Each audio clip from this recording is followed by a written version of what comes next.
Jason Tatum has a line no Celtic has ever had, okay, where he goes 37 points, 10 rebounds. He shoots 14 of 18, shoots 75% or better from the field. They are the most disrespected NBA champion in NBA history. No one takes them seriously, and they're really, really good. We'll get to that in a second. They were the best team by far, not even close, all of last year. And they don't get enough credit for that because they beat a 4 seed in the final, and everybody knows that it wasn't Jokic. They wanted it to be more satisfying. Regardless, beyond that, LeBron and Bronny had father-son moments that Billy has some objections to.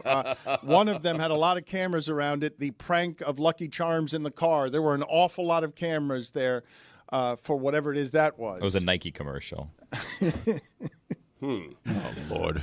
And beyond that, Stugotz, you've got the Celtics. Ray Allen showed up again last night out of nowhere. I thought those guys didn't get along. So Charlotte is in Boston. Amin is in Boston. They've got Oddball. It's returned. It's every weekday but Monday. I think TNT went away to commercial during the banners, I think, which they should have. I hope that's what happened.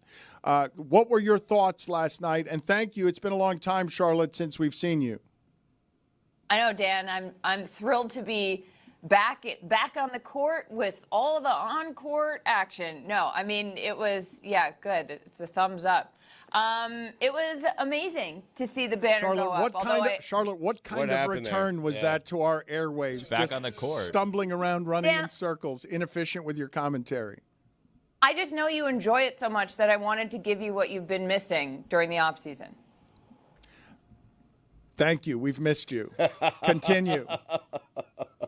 No, it was one of the, I've never seen a banner raising ceremony. I mean, had you seen it? No, never in person, and still not in person because I watched it from the media room. Yeah, Amin wasn't out there, but I was out there, and it was really cool. I mean, I think it helped that it was the team that I root for. Stugotz, I love hearing you say they're disrespected and they deserve more respect, but it was to see. I also got to hold the ring, which was pretty cool. You got to hold the actual ring? Yeah, I did. When did this happen? When I was just, palling around backstage, as I like to call the bowels of the stadium. Meanwhile, I was stuck in media dining. By the way, Dan, I got to correct you on one thing. It's every day but Friday now. That's right. Wow. The new season, new schedule. We work Mondays. We take Fridays off now. Mm-hmm. Okay. I didn't know. I wish someone had told me. You're part of the Oddball as part of the network. I think I should get that right when I'm delivering the information on things we're promoting on our show as part of our network. The Celtics last night, Josh Hart says we should drug test them, and he's never seen anything like that in his life. They come out and just bomb everybody with threes, more threes than we've seen in a game. Please explain to me, why Josh Hart is saying that. Knicks fans were crushed last night. That lovable team that they love so much, underdog, Hartenstein, offensive rebounds. Now it's attack Karl Anthony Towns. He's not going to be able to defend without Gobert. Yeah, well, Dad, when you talk about Josh Hart, he feels discouraged, hungry, and malnourished. And how could he not when the Celtics hit an NBA record three-pointers against them, tied an NBA record of three-pointers made, and that's having missed the last 13 straight three-point attempts. They tried to break the record, and some folks across the aisle said that ain't happening tonight. But if you're the New York Knicks, one of the big issues is chemistry, and especially on the defensive end, where many of those three-point makes were wide open variety.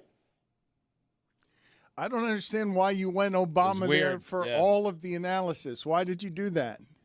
Because he's a big basketball fan, Dan. Haven't you heard? Because he's on starting five? Because he's making documentaries with LeBron and Jimmy Butler? I'm sorry, Dan. I never meant to hurt you. I'm just telling you what happened in the game last night between the Knicks and the Celtics. Mike, how did you feel watching any of that as a Heat fan as the Celtics ran roughshod over the entire league? And look at how radiant Charlotte is. You have Mike watching that? You have me watching that? No, thanks. I was locked into Sens Hockey Club. That a boy? You're watching the Panthers lose by 100 goals? It's gone all right, man. The world champion Panthers, too. Give a reigning champion some respect. Yeah. Thank you. Losing it. No, I would never watch the Boston Celtics. I don't Minnesota. care. Pay me to watch that. I mean, were garbage. you surprised to see Ray Allen out there with Paul Pierce and Kevin Garnett? A little bit. I thought there was going to be a lot of venom in the building for him, but instead, I said to myself, hey, Walter Ray Allen, one of the greatest shooters of all time, and there was nothing but love in the building for him, Charlotte. We saw them in the tunnel right before they came out with Larry O'Brien. Yeah, I tried really hard to get all of those guys to talk to me. And the best one, you'll like this, Dan. Ray Allen was walking, I think, with his 2 kids. Yeah. And he was walking by me. And I had a microphone in my hand, and our wonderful producer, Antonio, had a camera. So it was pretty clear what I was trying to do. And I sort of started approaching him, and I said, "Hi, Ray." And he goes, "Hey," and then just keeps on walking. And I was like, that is a real pro-veteran move, my friend. Touche. He's got to pick a side already, right? Like this whole Heat-Celtics situation.